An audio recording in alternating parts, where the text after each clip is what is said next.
राजेश कुमार। आज लोकसभा चुनाव के दूसरे चरण के लिए मतदान है और अभी सुबह के 6 बजे हैं और ठीक अब से 1 घंटे के बाद वोटिंग शुरू हो जाएगी।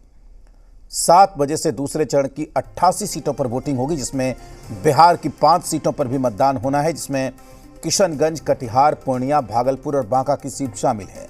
कुल 9,322 बूथों पर कड़ी सुरक्षा के बीच मतदान होगा।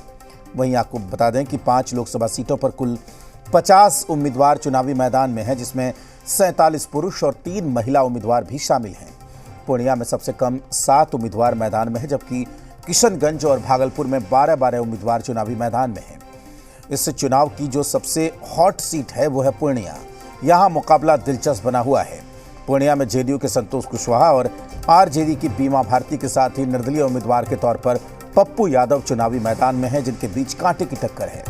पप्पू यादव ने निर्दलीय चुनाव मैदान में उतरकर मुकाबले को रोचक बना दिया है। तो वहीं मुस्लिम बहुल किशनगंज की बात करें तो यहां का मुकाबला भी दिलचस्प है। यहां कांग्रेस से निवर्तमान सांसद मोहम्मद जावेद, जेडीयू के मुजाहिद आलम और एआईएमआईएम की तरफ से अख्तरुल ईमान चुनावी मैदान में है।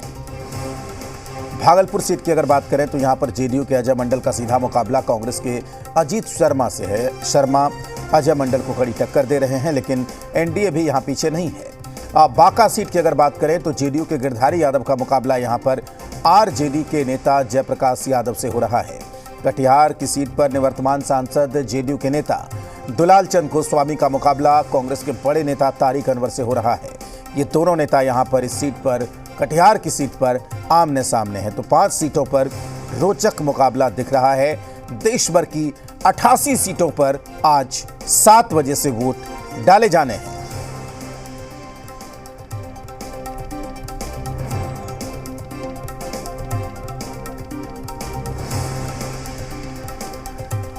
तो ठीक 1 घंटे के बाद वोटिंग शुरू हो जाएगी और हमारी आपसे अपील है कि आप पहले मतदान करें, उसके बाद जलपान करें।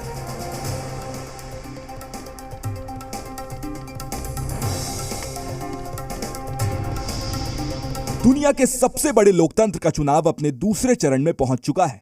आज केरल से लेकर जम्मू और असम से लेकर राजस्थान तक अलग अलग राज्यों में कुल 88 सीटों पर वोटिंग होगी। केरल की सभी 20 सीटों के अलावा कर्नाटक की 28 में से 14 सीट, राजस्थान की 13 सीट, महाराष्ट्र और उत्तर प्रदेश की 8-8 सीट, मध्य प्रदेश की 7 सीट, असम और बिहार की 5-5 सीट, छत्तीसगढ़ और पश्चिम बंगाल की 3-3 सीट और मणिपुर, त्रिपुरा और जम्मू कश्मीर में 1-1 सीट पर मतदान होगा। 88 में से 6 सीटें परिसीमन के बाद आई हैं। कुल 1206 उम्मीदवार चुनावी मैदान में हैं। लोकसभा चुनाव 2019 की बात करें तो इन 88 सीटों में से एनडीए को 56 पर और यूपीए को 24 सीट पर जीत मिली थी। वहीं इन चुनावों में सुरक्षा के भी कड़े इंतजाम किए गए हैं। मणिपुर में मतदान के दौरान निगरानी के लिए ड्रोन तक का इस्तेमाल किया जा रहा है। पहले चरण में भी मणिपुर से छिटपुट हिंसा की घटनाएं सामने आई थी।